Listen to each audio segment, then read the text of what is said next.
आपण मागच्या काही व्याख्यानांपासून भारतीय इतिहास लेखनाचाच इतिहास अशा पद्धतीची जी सिरीज आहे ती अभ्यासण्याचा प्रयत्न करतो आणि त्यामध्ये आपण हे सिद्ध करण्याचा प्रयत्न करत आहोत की भारतामध्ये अशा वेगवेगळ्या ज्या परंपरा होत्या ऐतिहासिक साहित्य निर्मितीच्या की ज्याद्वारे वर्तमानात प्राचीन मध्ययुगीन किंवा तत्कालीन समाज व्यवस्थेच्या संदर्भातला इतिहास रचणं तो लिहिणं हे शक्य आहे.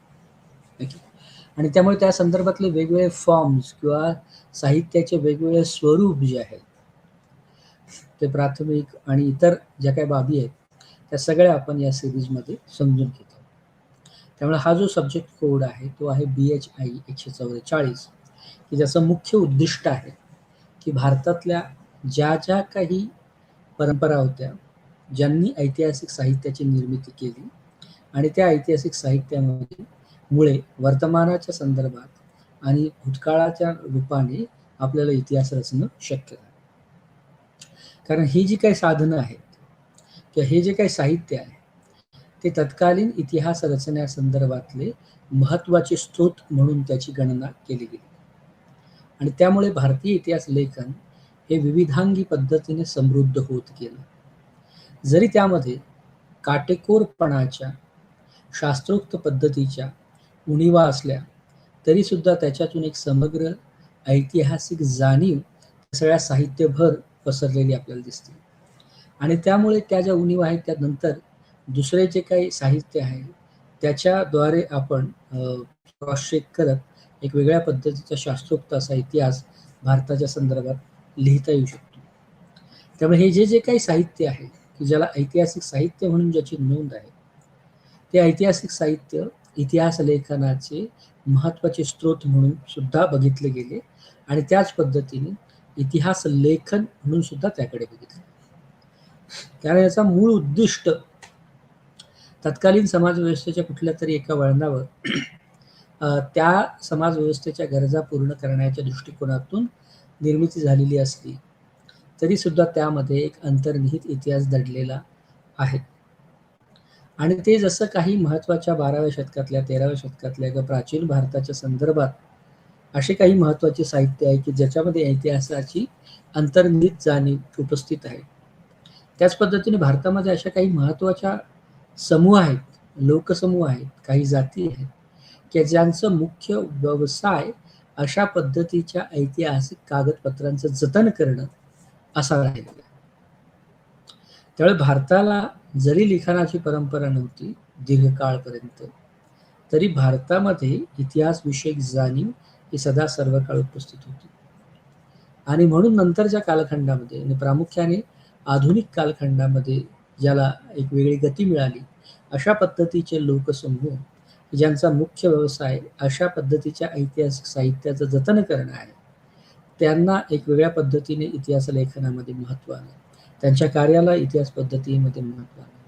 त्यामुळे प्राचीन भारतामध्ये किंवा सुरुवातीच्या कालखंडामध्ये ज्या साहित्याचा मुख्य उद्दिष्ट हा इतिहास सांगणे की इतिहास लिहिणे नसून तत्कालीन समाजव्यवस्थेच्या परिप्रेक्ष्यामध्ये कुठली तरी गरज पूर्ण करणे किंवा राजाचा आदेशानुरूप तो इतिवृत्त लिहून काढणे इत्यादी इत्यादी असला तरी जेव्हा अशा पद्धतीचे समूह उदयाला आले किंवा ज्यांचा मुख्य व्यवसाय या त्या कागदपत्रांचं जतन करणे राहिला त्यामुळे त्यामध्ये केवळ ऐतिहासिक जाणीव त्या साहित्यामध्ये उपस्थित नाही आहे तर इतिहास विषयक सजगता सुद्धा या संवर्धनातून जे जे कागदपत्रांचं संवर्धन केलं गेलं एवढ्या शेकडो वर्ष त्याच्यातून तो उभा राहतो.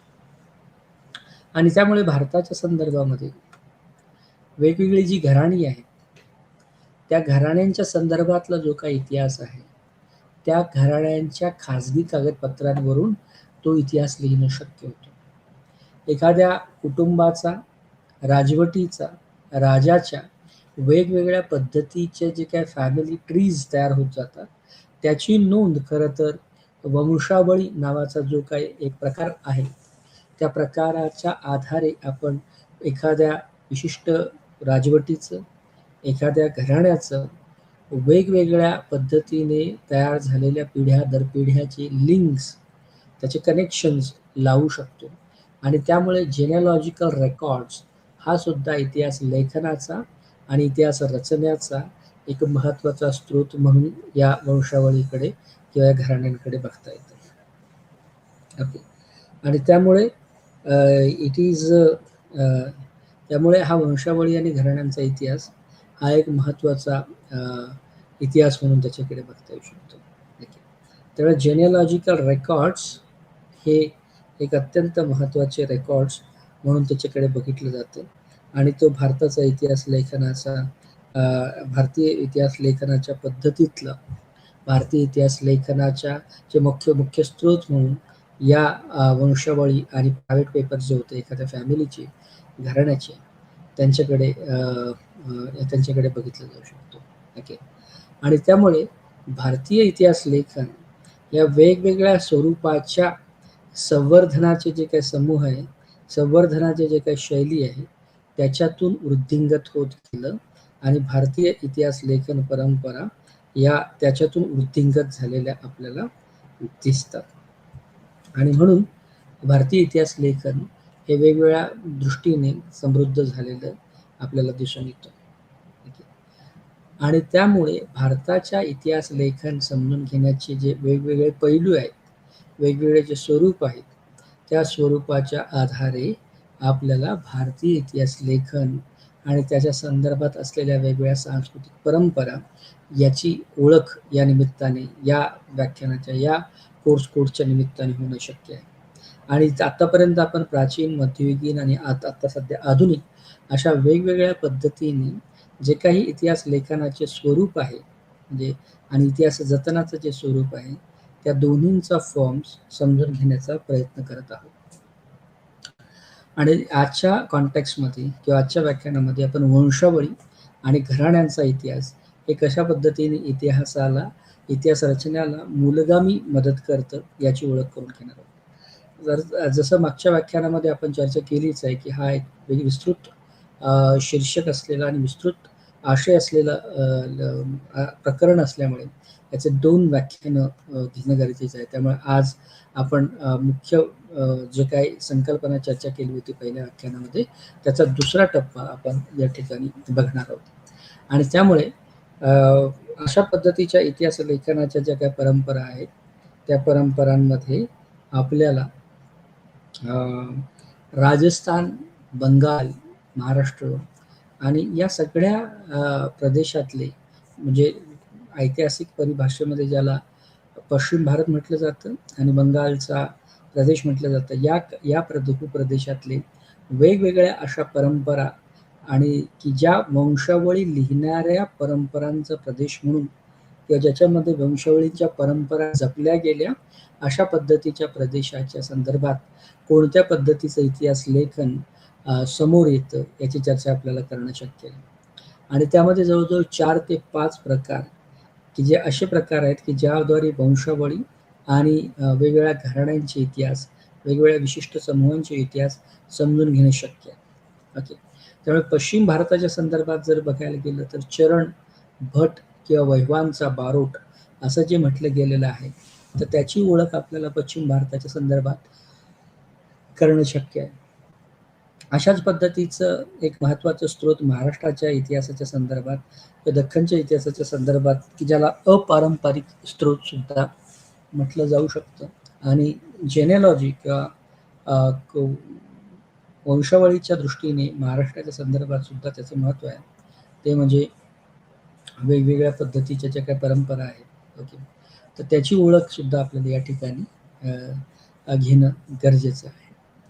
त्यामुळे पश्चिम भारतामध्ये, बंगालमध्ये आणि कुमाऊ जो प्रदेश आहे, त्या कुमाऊच्या प्रदेशांमध्ये असे काही लोकसमूह आहेत, अशा काही महत्त्वाचे हिस्टॉरिकल या इतिहासाचे मध्यस्थ आहेत की ज्यांचं मुख्य काम अशा पद्धतीच्या स्रोतांचे जपवणूक करणं, जतन करणं आणि वर्षानुगणिक त्याचं अद्ययावतीकरण करणं, अशा पद्धतीच्या महत्त्वाच्या कार्याशी निगडीत असे हे समूह आहेत. पश्चिम भारतामध्ये जी काही वंशावळ आहे, वंशावळ ज्याला इंग्रजीमध्ये आपण फॅमिली ट्री, म्हणजे याचा मुलगा हा, त्यातले 3 मुलं, त्याचे 3 अशी मुलं, असा एक जो काय कुटुंबांचं सगळं आरेखन होतं की फॅमिली ट्री ज्याला इंग्रजी हा शब्द आहे, तर त्याच्यातून एका विशिष्ट मूळ पुरुषाच्या संदर्भात त्या तो मूळ पुरुष त्या समूहाचा, ज्या जातीचा असेल, त्याचे इतर वंशाच्या संदर्भातले धागेदोरे आपल्याला या वंशावळीच्या रूपाने उभे राहतात. त्यामुळे वंशावळीमधून केवळ एखाद्या विशिष्ट पद्धतीच्या विशिष्ट समूहाच्याच कौटुंबाच्या सदस्यांशी सांगड घालणं शक्य होते, परंतु त्या निमित्ताने तत्कालीन समाज, आर्थिक आणि इतर जे काही बाबी जर समजा त्या वंशावळीमध्ये नोंद केलेल्या असतील त्याची सुद्धा ओळख होते. पण प्रामुख्याने वंशावळी हा कुणाचा कोण असे जे काही नातेसंबंध आहेत ते नातेसंबंध विस्तृतपणे सांगण्यासाठी म्हणून वंशावळ ओळखली जाते. म्हणजे कोण कुठल्या वंशाच्या इथपासून तर त्याचे पूर्वज, त्याच्या कुटुंबाचा गतकालातील मूळ पुरुष कोण याचा शोध घेण्यापर्यंत सुद्धा वंशावळीमध्ये उपस्थित असलेली माहिती आपल्याला मदत करते. त्यामुळे पश्चिम भारतामध्ये चरण, भाट आणि वहिवांचा बरोट असे जे काही 3 महत्त्वाचे प्रकार, त्यातला काही साधर्म्य असलेले प्रकार आपल्याला दिसून येतात. ओके. आणि त्यामुळे आपण या संदर्भातल्या ज्या बाबी आहेत, त्याची चर्चा आपल्याला या ठिकाणी करणं अपेक्षित आहे. त्यामुळे बंगालमधले जे कुलग्रंथ आहेत ते सुद्धा एक महत्त्वाचे ग्रंथ म्हणून त्याच्याकडे बघितलं जाऊ शकतं. तर बंगालमधल्या कुलग्रंथांच्या संदर्भात आपण जे काही कुलग्रंथाची मूळ धारणा आहे आणि त्याच्या पद्धत आहे, त्यामध्ये कुठल्या पद्धतीचा इतिहास विस्तृतपणे येतो याची चर्चा आपल्याला या ठिकाणी याच प्रकरणामध्ये करणं शक्य आहे. त्यामुळे बंगालमध्ये कुलग्रंथांची एक प्रक्रिया आहे, कुलग्रंथांची एक परंपरा आहे की ज्याद्वारे ज्या कुलग्रंथ असतील, चरण, भाट, वहिवांचा बारोट असेल किंवा कुमावली वंशावळी, हे सगळे जे काय स्त्रोत आहे ते विविध वंशावळीचेच वेगवेगळे स्वरूपात आणि भाषेमध्ये नोंदवले गेलेले स्वरूप आहेत असं समजूया. परंतु कुलग्रंथ यामध्ये वेगळ्या पद्धतीच्या गतकाळाच्या, भूतकाळाच्या धारणा त्याच्यामध्ये विस्तृतपणे येतात आणि ते नेमके काय याच्यावर चर्चा करणं आपल्याला शक्य आहे. आणि त्यामध्ये ज्या ऐतिहासिकता दडलेल्या आहेत त्या ऐतिहासिकता उजागर करणं हे सुद्धा महत्त्वाचं लक्ष आहे. अर्थात हा सगळाच जो काही स्वरूप आहे इतिहासाच्या स्रोतांचं, त्या इतिहासाच्या स्रोतांचं जे स्वरूप आहे त्याच्या वैधतेबद्दल, त्याच्या ऐतिहासिकतेबद्दल प्रश्नचिन्ह राहिलेले आहेत. त्यामुळे हे कुठेही शास्त्रोक्त, काटेकोर, शास्त्रशुद्ध पद्धतीने इतिहास लेखनाचं माध्यम म्हणून जरी गणलं गेलेलं नसलं तर याच्यामध्ये सुद्धा त्या विशिष्ट वंशाची, राजवटीची, एखाद्या राजाच्या घराण्याची माहिती या सगळ्या वंशावळी प्रकरणातून उभी राहते आणि त्यामुळे याच्या मर्यादांसह काही महत्त्वाचे जे ऐतिहासिकता आहे त्याच्या संदर्भात सुद्धा हे कुलग्रंथ हे इतर बाबी प्रकाशित टाकतात. त्याच पद्धतीने कुमावली वंशावली जी काय, ज्याला पुस्तनाम असा शब्द सुद्धा दडलेला आहे. अर्थात हे वंशावळीचे सगळे जे प्रकार आहेत ते समाजातल्या एका विशिष्ट उच्च वर्ग, उच्च जातींच्या संदर्भात केंद्रीभूत झालेले स्त्रोत म्हणून याच्याकडे बघितलं जातं. कारण बराचसा मोठा जो समूह आहे की याचा विषय, आशयाचा विषय नाहीये, असे बरेचसे समूह आपल्याला दिसून येतात. त्यामुळे कुमाऊ वंशावली किंवा पुस्तनाम हे सत्ताधारी राजघराण्याची वंशावळी म्हणून प्रामुख्याने ओळखली जाते आणि त्यातही भारतीय जाती व्यवस्थेच्या संदर्भात जर आपण दृष्टिकोनात याच्यात आणायचा म्हटला तर ती विशिष्ट ब्राह्मण वर्गांची वंशावळी म्हणून कुमाऊ वंशावळी ओळखली जाते. त्यामुळे या सगळ्याच वंशावळ्या या प्रामुख्याने उच्च जातीय, उच्च वर्णीय समाज पुरुषांच्या समूहांच्या राहिलेल्या आपल्याला दिसून येतात. चौथा जो काय प्रकार आहे तो म्हणजे तीर्थ वंशावळी. भारतामध्ये असं बरेचसे मंदिर आणि भारतामध्ये असे बरेचसे श्रद्धास्थानं आहेत की ज्या ठिकाणी हजारो भाविक दरवर्षी जाऊन पवित्र होण्याचा प्रयत्न करतात, दर्शन घेण्याचा प्रयत्न करतात.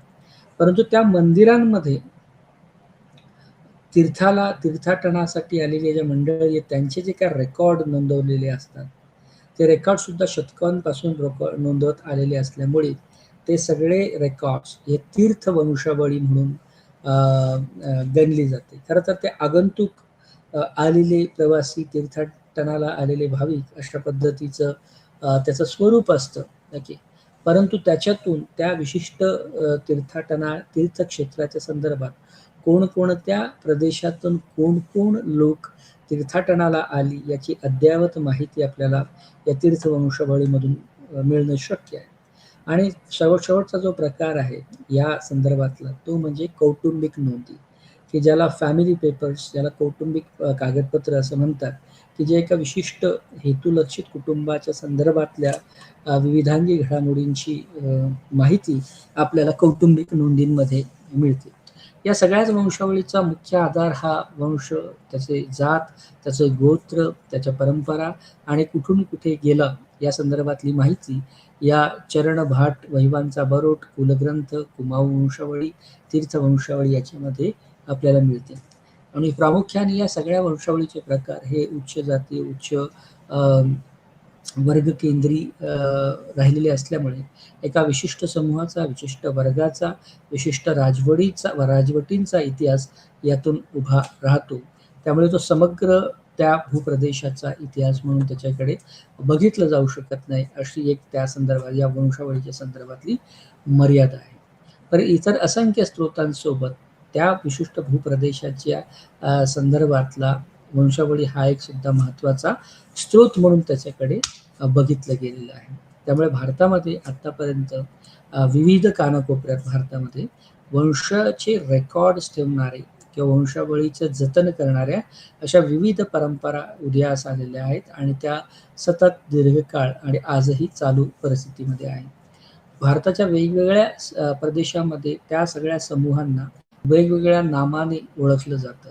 काही ठिकाणी ते चरण आहेत, भाट आहेत, कुलग्रंथ आहेत, हेळवी आहेत किंवा अजून काही आहेत.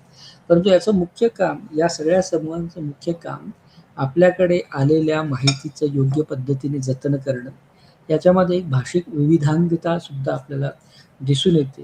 कारण काही ग्रंथ, काही वंशावळी या संस्कृतमध्ये, काही मराठीमध्ये, काही राजस्थानीमध्ये, काही बंगालीमध्ये अशा प्रदेशनिहाय वंशावळी आढळून येत असल्यामुळे वेगवेगळ्या पद्धतीच्या प्रदेशाची ऐतिहासिकता या परंपरेमध्ये दिसून येते. त्यामुळे या परंपरेची ओळख करून घेणे हे महत्त्वाचं वैशिष्ट्य आहे. याद्वारे आपण भारतामध्ये असे कोणते समूह होते आणि कोणत्या परंपरा होत्या की ज्यांचं मुख्य काम अशा पद्धतीच्या माहितीचं जतन करणे, संवर्धन करणे आहे. त्या नोंदी ठेवण्यामागचे त्यांचे हेतू काय होते, त्यांचे उद्देश काय होते, या पद्धतीचं मूल्यमापन सुद्धा आपण याच्यातून करू. आणि यामध्ये मग दडलेली जी अंतर्निहित जाणीव आहे, ती जाणीव नेमकी किती ऐतिहासिक आहे आणि किती वैधतापूर्ण आहे याचा सुद्धा आढावा आपल्याला या निमित्ताने घेता येईल. आणि या सगळ्या बिंदूंची चर्चा करणं, हे सगळे बिंदू समजून घेणं हे खरं तर या व्याख्यानाचं किंवा या प्रकरणाचं मुख्य उद्दिष्ट राहिलेलं आहे. अर्थात भारताच्या संदर्भातल्या ज्या ऐतिहासिक जाणीवा आहेत त्या भूतकाळाशी संबंधित आहेत किंवा ज्याला पूर्व आधुनिक, प्री मॉडर्न असं म्हटलं गेलेलं आहे. या वंशावळीमध्ये उपलब्ध असलेल्या ज्या जाणीव आहेत त्या प्री मॉडर्न समूहाच्या जाणीव आहेत. कारण वंशावळीचे जे रेकॉर्ड्स आहेत ते जवळजवळ 9व्या शतकापासून 7व्या शतकापासून उपलब्ध असलेले आपल्याला दिसून येतात. आणि त्यामुळे तत्कालीन समाज व्यवस्थेमध्ये जे काही जतन झालेलं आहे विशिष्ट प्रकारच्या बाबींचं, ते जतन त्याच्यामध्ये अंतर्निहित जाणीव असली तरी ती जाणीव ज्या समाजाची गरज म्हणून पुढे आली तो समाजच मुळात पूर्व आधुनिक म्हणून गणला गेला. ओके. त्यामुळे या पूर्व आधुनिक समाजाचा आढावा घेण्यासाठी वंशावळी एक महत्त्वाचा स्रोत म्हणून त्याच्याकडे बघितलं जातं, की ज्याद्वारे आपल्याला विशिष्ट घराणी आणि त्या घराण्यांचा वंश व वेगवेगळ्या वंशावळींची चर्चा, डिस्कोर्स आपल्याला या सगळ्या साहित्यामधून दिसतात. वंशावळीचे जसे प्रमुख 4 ते 5 प्रकार आहेत, त्याचबरोबर त्याची उपप्रकार म्हणून पौराणिक वंशावळी किंवा कोरवी लेखातील राजवंशावळीपेक्षा आपल्याला वंशावळीची चर्चा ज्या अनुषंग आहे करणं अपेक्षित आहे ती पूर्णपणे वेगळ्या पद्धतीची वंशावळी म्हणून गणली जाते. तर याच्यामुळे केवळ राजवटींचा किंवा राजवंशावळीचा प्रभाव या प्रक्रियेवर आहे किंवा त्याचाच फक्त दाखला या ठिकाणी घेतला जातो असं नाही. तर सामान्य परंपरा, धर्माच्या संदर्भातल्या, तीर्थाटनाला आलेल्या लोकांच्या संदर्भातल्या परंपरा, त्यांच्या वेगवेगळ्या गोष्टी, त्याची माहिती संकलन या ठिकाणी झालेली असल्यामुळे पौराणिक वंशावळी, कोरीव लेखातील वंशावळी अशा पद्धतीच्या वंशावळी त्या होत्या किंवा त्याही होत्या. तर त्याच्या पलीकडे एक वेगळ्या पद्धतीच्या वंशावळ्या आपल्याला राजस्थान, बंगाल, कुमाऊं आणि इत्यादी प्रदेशाच्या संदर्भात बघता येणं शक्य आहे. त्यामुळे भाट नावाची जी परंपरा होती, की जी जिचंही काम प्रामुख्याने अशा पद्धतीच्या महत्त्वाच्या माहितीचं आरेखन करणं, तसेच जपवणूक करणं असं राहिलेलं आहे. त्यावेळेची भाट परंपरा ही राजस्थान, गुजरातच्या संदर्भामध्ये आपल्याला दिसून येते. बंगालच्या संदर्भामध्ये कुलग्रंथांची परंपरा आहे. कुमाऊं इथे एक वेगळ्या पद्धतीच्या वंशावळींची चर्चा आहे आणि या कुमाऊं तीर्थ, कुलग्रंथ, भाट या पलीकडे हरिभक्तीचे दस्तावेज आपल्याला मिळतात. त्याचबरोबर ब्राह्मण कायस्थ या माहिती संकलन करून त्या कुटुंबाची किंवा त्या वंशाची माहिती संकलन करून जुन्या असलेल्या माहितीचा अद्ययावतीकरण करण्याचे प्रयोग या कालखंडात झालेले आहेत. त्यातला जो पहिला प्रकार आहे, स्वरूप आहे माहितीच्या जतनाचा, तो म्हणजे वहिवांचा बारोट. ओके, की जिचा फॉर्म म्हणजे स्वरूप हे लिखित स्वरूपातलं आहे, की ज्याला वही असं म्हणतात आणि त्या वहीमध्ये लिहिलेल्या नोंदी आणि त्यामुळे वहिवांचा बारोट. परंतु या नोंदी ह्या फार जुन्या आहेत. त्यामुळे 1740 मधली एक सर्वात जुन्या वहीची नोंद या ठिकाणी या वहिवांच्या बारोटच्या संदर्भामध्ये आढळते. किंवा भाषानुरूप आणि नंतर लिहिलेल्या ज्या काही वंशावळी आहेत त्या जर आपण बघायच्या म्हटल्या तर त्याचा इतिहास सुद्धा जवळजवळ 1234 पर्यंत मागे जातो. कारण 1234 मध्ये सुद्धा एक वंशावळी प्राप्त झालेली आहे. या सगळ्या चरण, भाट, वहिवांचा बारोट किंवा 1234 मधल्या वंशावळी याचा मुख्य जो आशय आहे, तर या वंशावळीमध्ये वारसाने मिळालेली जी संपत्ती आहे त्या संपत्तीच्या वाटपाच्या संदर्भातल्या चर्चा झालेल्या आपल्याला दिसून येतात. जमिनीच्या संदर्भातलं जे काही क्रय विक्रयाची जी प्रक्रिया आहे, ती क्रय विक्रयाची प्रक्रिया आपल्याला या ठिकाणी उमजून येते की तो सुद्धा त्याचा एक महत्त्वाचा प्रयोग किंवा महत्त्वाचा आशय त्या ठिकाणी दिसून येतो. त्याच पद्धतीने घराची जी मालकी आहे त्याच्या मालकी हक्का संदर्भातले दस्तऐवज म्हणून सुद्धा आपल्याला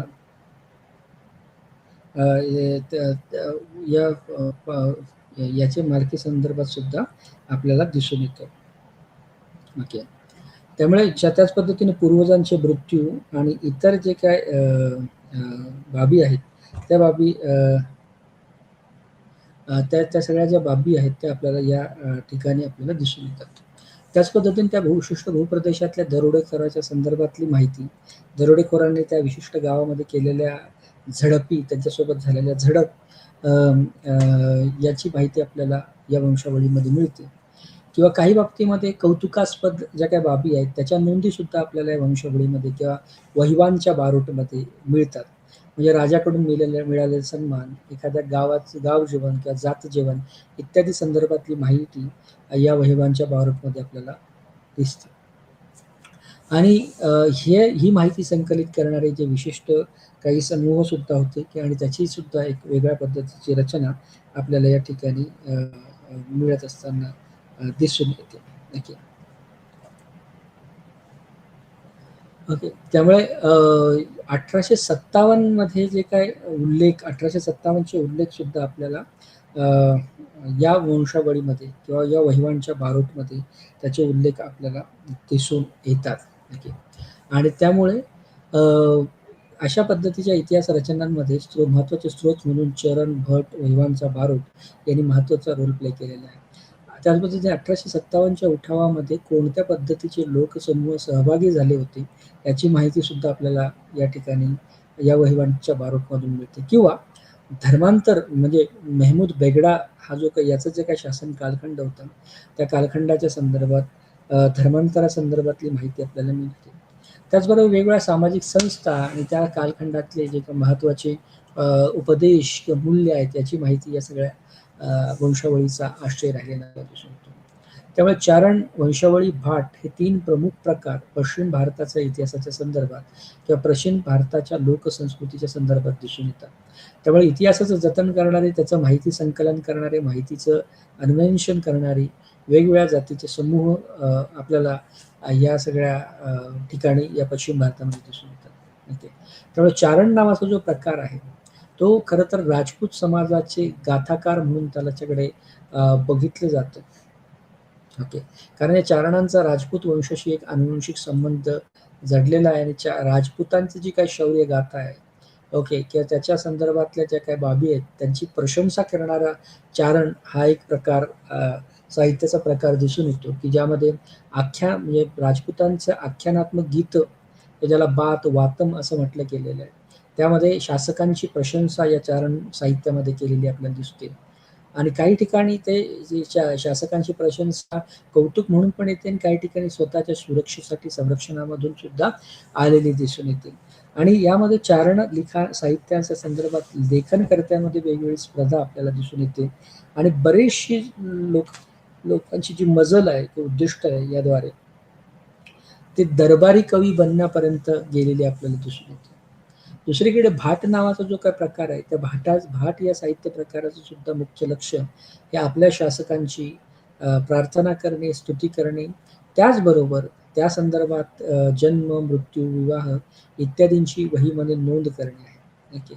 त्यामुळे परंतु चारण आणि भाट यांचं जे स्थान आहे ते समाजव्यवस्थेच्या संदर्भात, जातीव्यवस्थेच्या संदर्भात ब्राह्मणांपेक्षा कमी पण राजपुतांपेक्षा थोडंसं वरचढ आहे. त्यामुळे एक मोक्याच्या क्षणी किंवा मोक्याच्या स्थानांमध्ये या प्रकारांची ही आपल्याला आढळून येते. ओके. त्यामुळे वंशावळी नावाचा जो काय प्रकार आहे त्या ठिकाणी काही जे साहित्य आहे वंशावळी की ज्याला पिढियावली असा शब्द सुद्धा आहे. ख्यात विगत साहित्यात शामिल किंवा डिंगल भाषेमध्ये तो आढळतो. यामध्ये मुघल प्रभाव, स्थानिक राजपूत, मुघल प्रभाव आणि स्थानिकांमधले असलेले संघर्ष किंवा त्याच्यातले ताणेबाणे हे प्रमुख आशय या वंशावळीमध्ये चर्चिले गेलेले दिसून येतात. फार विस्तृतपणे जरी नसला तरी याची चर्चा काही आपल्याला या ठिकाणी दिसतात. प्रमुख राजपूत राजवंश जो आहे त्याची उत्पत्ती कशी झाली, त्याचा मूळ पुरुष कोण इत्यादीची माहिती आपल्याला या पिढ्यावली किंवा वंशावळीमध्ये दिसते आणि यातली माहितीचं जे काय सत्यासत्यता आहे ती व्यक्तिगत साक्ष घेऊन याची रचना केली जाते की ज्याला बातम आणि पिढ्यावली असं म्हटलं गेलं. त्यामुळे पश्चिम भारताच्या संदर्भात जाट, भाट, ओके, याची माहिती जशी मिळते तशी बंगालच्या संदर्भामध्ये आपल्याला कुलग्रंथ की ज्याला कुलपंजिका किंवा कुलजी असं सुद्धा म्हटलं जातं. एका वेगळा शब्दशः अन्वयार्थ किंवा वेगळा अर्थ काढायचा म्हटलं तर कुलपंजिका म्हणजे कुळांचं केलेलं रजिस्ट्रेशन, त्या विशिष्ट वहीमध्ये एखाद्या विशिष्ट कुळाचं नोंदणी करणे याला कुलपंजिका, कुलजी किंवा कुलग्रंथ असं म्हटलं गेलेलं आहे. ओके.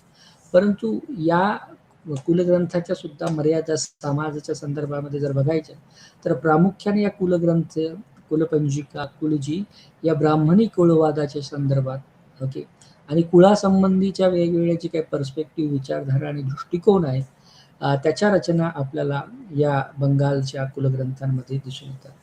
आणि याची जी नोंदी आहेत त्या जवळजवळ 9व्या शतकापासून ते 19व्या शतकापर्यंतच्या वेगवेगळ्या रचनांमध्ये दिसून येतात.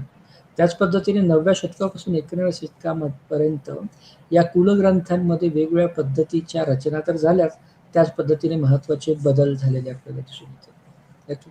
तर बऱ्याचशा कुलजी या प्रामुख्याने स्मृतींवर आढळून आलेल्या दिसून येतात. म्हणजे सामाजिक स्मृतींवर आढळून आलेल्या जे काही कुलग्रंथ आहेत ते त्याचे प्रमुख कुलग्रंथ म्हणून रामराम बासू लिखित किंवा मृत्युंजय अलंकार, विद्यालंकार या नावाने ओळखले जातात. किंवा याचा जो कालखंड आहे प्रकाशनाचा, ज्या सामाजिक स्मृतींवर आधारित हे कुलग्रंथ आहेत ते 1801, 1802 आणि 1808 या कालखंडामध्ये खरं तर हे प्रकाशित झालेलं सामाजिक स्मृतींवर प्रकाशित झालेले कुलग्रंथ आपल्याला दिसून येतात.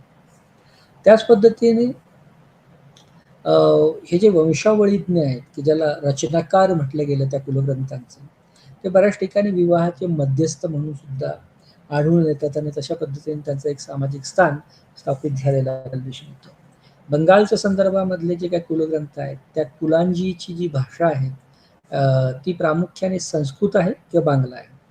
त्यामुळे बंगला आणि प्रामुख्याने संस्कृत याद्वारे सुद्धा आपल्याला कळतं की ह्या ब्राह्मणी कुळवाद किंवा ब्राह्मणी कुळांच्या संदर्भातल्या नोंदी आपल्याला प्रामुख्याने कुलग्रंथांमध्ये दिसून येतात.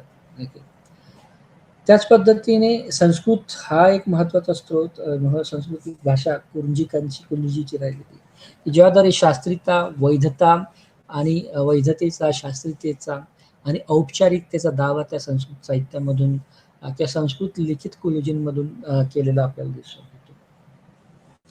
आणि बंगाल जी भाषा आहे, बांगला भाषेमधले ज्या काही कुलजी आहेत त्या खरं तर प्रामुख्याने व्यापक जनसमुदायांपर्यंत पोहोचण्याची शक्यता त्या भाषेमध्ये बंगालच्या संदर्भात असल्यामुळे तशा ठिकाणी सुद्धा त्या बाबतीत सुद्धा कुलजी आढळून येतात.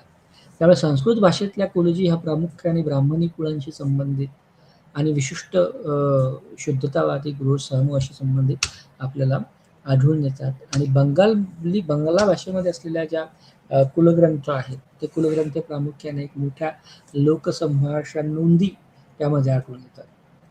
कुमकुम चॅटर्जी हे जे काही महत्वाचे इतिहासकार आहेत त्यांच्या दृष्टीने या कुलजी जे आहेत त्याच्यामध्ये वेगवेगळ्या पद्धतीच्या भूतकाळाच्या संदर्भातल्या धारणा स्पष्टपणे उजागर होत असताना दिसतात. कारण त्या कुलजींमध्ये भूतकाळासंबंधी कालानुक्रमिक दृष्टी आणि जाती आधारित समाजाची जी उत्पत्ती झाली त्याची माहिती, त्याचा विकास आणि निरंतर संबंधीचे बोध किंवा जाणीव या कुलजींमध्ये प्रदान झालेली आपल्याला दिसून येते. आणि त्यामुळे मध्ययुगीन कालखंडाचा जो काय बंगाल असेल त्याच्या सामाजिक रचनेसंदर्भातली बरीचशी माहिती या कुलपंजिका किंवा कुलग्रंथांमध्ये उपस्थित असलेली आपल्याला दिसून येते. आणि प्रामुख्याने कुलग्रंथांचा जो आशय आहे त्यामध्ये कोणकोणत्या पद्धतीचे विषय छेडले आहेत किंवा विषयाचा आलेख आपल्याला दिसतो, तर त्यामध्ये वेगवेगळ्या पद्धतीच्या मिथक, समाज वास्तव आणि इतिहास याच्या संदर्भातल्या वेगवेगळ्या बाबींचा उल्लेख आपल्याला आढळतो. म्हणजे उदाहरणार्थ मिथक म्हणून जो एक राजा प्रसिद्ध पावला आदिसूर त्याची माहिती कुलग्रंथांमध्ये उपलब्ध आहे. किंवा कनौज पासून बंगालपर्यंत कायस्थ समूह जे होते त्या कायस्थांचं स्थलांतर झाल्याची प्रक्रिया आपल्याला या कुलग्रंथांमध्ये दिसून येते. शिवाय सेन वंशाचा जो बल्लाळ सेन होता जो खरं तर कुलविधी व्यवस्था निर्मिक म्हणून ओळखला जातो, तो आणि त्याचं लक्ष्मण सेन याविषयीची मुबलक माहिती कुलग्रंथांमध्ये दिसून येते. ओके. याच पद्धतीने प्रामुख्याने ह्या कुलग्रंथ ब्राह्मणी कुळाशी संबंधित असले तरी सुद्धा कुलवंश, कुली एखाद्याला एखादे कुलीन अवस्था प्राप्त करण्यासाठी काय काय गुण आवश्यक आहेत आणि ते केवळ जन्माधारित असण्याचीच गरज नाही, अशा पद्धतीचे सुद्धा काही गुण आपल्याला कुलजी किंवा कुलग्रंथांमध्ये दिसून येतात. आणि त्यामुळे याचा जो मुख्य आशय आहे तो कुलवाद, कुलविधी, कुलमर्यादा इत्यादीच्या संदर्भामध्ये सुद्धा आढळून येतो. अर्थात यामध्ये व्यक्त झालेल्या मतांप्रमाणेच एखाद्याला कुलीन स्थिती प्राप्त करण्यासाठी जवळजवळ 9 गुणांची आवश्यकता असते, ज्यामध्ये नवधा, कुल, लक्ष्मण इत्यादी इत्यादी असते. त्याचबरोबर सुशिक्षितांमध्ये सुद्धा कुलग्रंथासंदर्भातले वेगवेगळे संबंध दिसून येतात. म्हणजे त्याच्यामध्ये सुद्धा वेगवेगळ्या डेझिग्नेशन्स किंवा पदावली, पदनामावली दिसते. म्हणजे इतिवृत्तकार किंवा अभिलेखक जर असेल तर त्याला कुलाचार्य अशी सुशिक्षित कुलाचार्य म्हणून अशी उपाधी बहाल केली जाते. आणि या कुळांच्या संदर्भातल्या ज्या काही नोंदी आणि या गोष्टी आढळतात याला प्रामुख्याने कुळशास्त्र म्हणून याची ओळख घडलेली आपल्याला दिसून येते. त्याच पद्धतीने इतर जे काय महत्वाचे स्रोत किंवा महत्वाचा आशय आहे तो आशय राज्यव्यवस्था आणि जाती आधारित संस्थांच्या संदर्भात सुद्धा आपल्याला यामध्ये प्रकर्षाने दिसून येतो. त्यामुळे या कुलग्रंथांमध्ये प्रामुख्याने 3 ते 4 घटकांची चर्चा आढळून येते. म्हणजे स्थानीय जमीनदार व राजा याची माहिती या कुलग्रंथांद्वारे मिळते. कुलाचार्य की जे सुशिक्षित लोकांचा समूह म्हणून किंवा त्याच्या सुशिक्षितांच्या पदनियमावलीचा समूह म्हणून कुलाचार्य, आणि जाती समाजाबद्दलची माहिती, ज्ञाती समाजाबद्दलची माहिती आपल्याला या कुलग्रंथांमध्ये दिसते.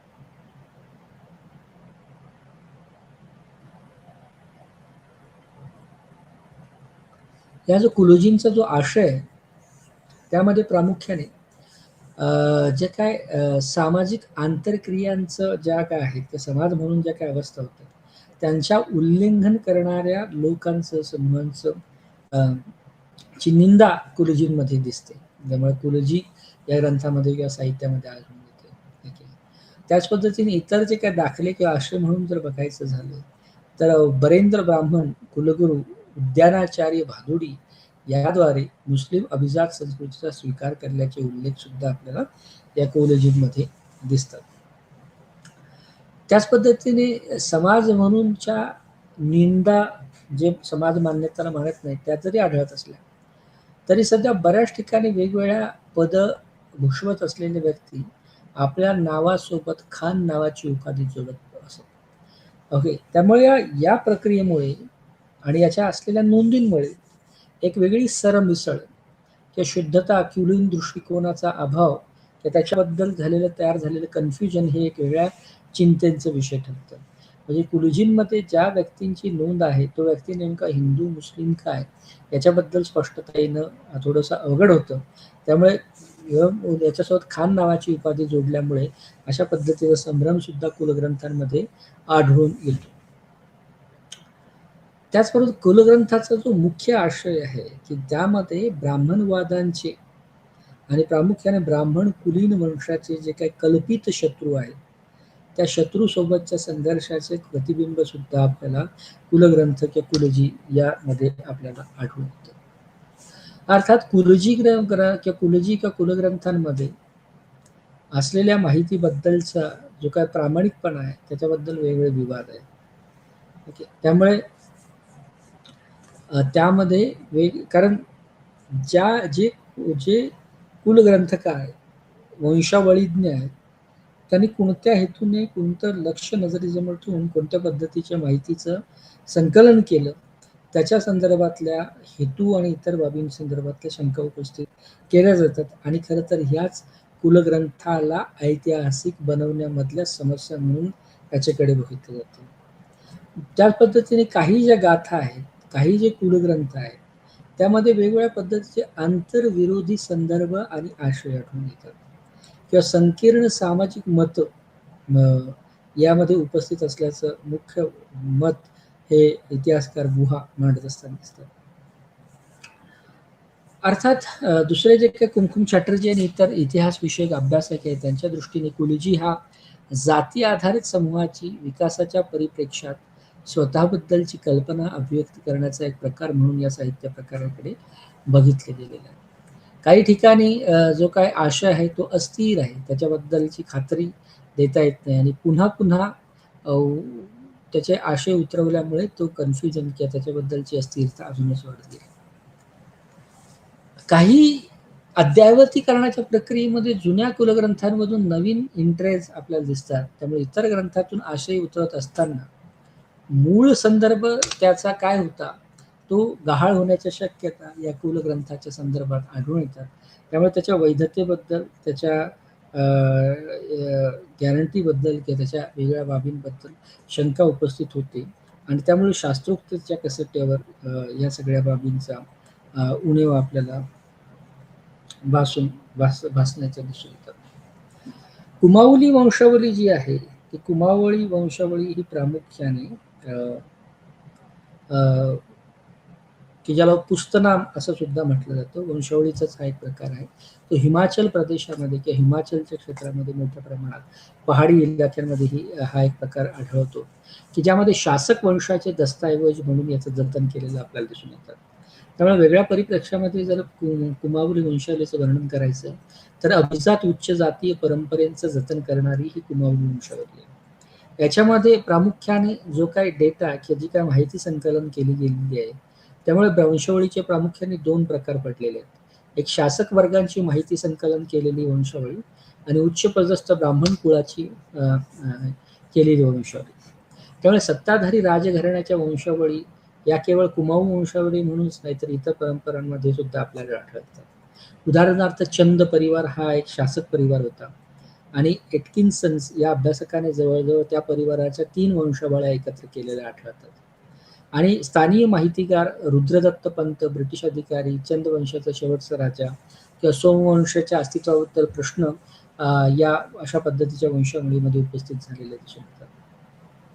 एटकिन्सन हा जो अभ्यासक आहे त्याच्या मते वंशावळी आणि स्थानिक परंपरा याद्वारे शासक वर्गाचा जो कालक्रम आहे त्याच्यावर प्रश्नचिन्ह उपस्थित केले जाऊ शकतात. त्याच पद्धतीने राजाच्या संदर्भातले ज्या वंशावळी की त्याला राजवंशावळी म्हटली जाते, त्या गोपाळ राजवंशावळी जी मध्य हिमाचलमध्ये कुमाऊ प्रदेश आणि गढवाल प्रदेशामध्ये आढळते, की जी चंबा वंशावळी म्हणून ओळखली जाते, ती सुद्धा राजवंशावळीच आहे. त्या कल्हाणाकडून राजतरंगिणी या ग्रंथात खरं तर या अशा पद्धतीच्या राजकीय जो इतिहास काश्मीरच्या संदर्भात लिहिला गेला तर अशा पद्धतीच्याच वंशावळीचा वापर केल्याचं विट्झेल या अभ्यासकाचं मत आहे. नंतरच्या कालखंडामध्ये विशिष्ट ब्राह्मण वर्गाच्या वंशावळी या कुमाऊ वंशावळीच्या भाग बनलेल्या आपल्याला दिसून येतात. त्यामुळे मध्य काळातील कुमाऊ समाजातले जे 3 उच्चपदस्थ ब्राह्मण होते, म्हणजे ज्यामध्ये एक मूळ पुरुष, त्याची विस्तारलेली कुटुंब शाखा आणि उपशाखा या सगळ्यांचे उल्लेख आपल्याला या कुमाऊ वंशावळीमध्ये दिसतात. आणि 18व्या शतकातील जे काही साहित्यिक भाष्य केलेलं आहे त्यांनी सुद्धा वंशावळीचा वापर केलेला आपल्याला दिसून येतो. त्रिलोचन, आता याच्यामध्ये वेगवेगळे जे काही वंशावळी लिहिल्या गेल्या आहेत त्यामध्ये एक आहे भक्ती प्रबंध काव्य की जी हस्तलिखिताचं स्वरूप आहे, ती त्रिलोचनाने लिहिलेलं आहे, किंवा सिललवा जोशींशी संबंधित या सगळ्यांचा आशय काय, तर ह्या सगळ्या शासकांच्या वंशावळी म्हणून गणल्या गेल्या आहेत. तर संस्थापक जो होता तो लंका राजाच्या जवळजवळ 22 पिढ्यांची नोंद या भक्ती प्रबंध काव्यांमध्ये आढळते. ओके, त्यामध्ये तो राजा कुमाऊमध्ये आला, सोमचंदाची कारकीर्द किंवा त्याचा लहान मुलाचा पुरोहित हा कशा पद्धतीने नियुक्त झाला, किंवा सीमतेली या पांडेची वंशावळी की ज्या 18व्या शतकाच्या संदर्भात आढळते, त्याचा संस्थापक आणि हरिहरापासून जवळजवळ 25 पिढ्यांचे उल्लेख या ठिकाणी आढळतात. या सगळ्या वंशावळी जरी राजवटीच्या असल्या तरी त्याच्यामध्ये स्त्रियांना बिलकुल स्थान नाही. या पूर्णपणे पुरुष केंद्रित उच्च जातीय शासक वर्ग केंद्रित वंशावळ्या म्हणून गणल्या गेल्या.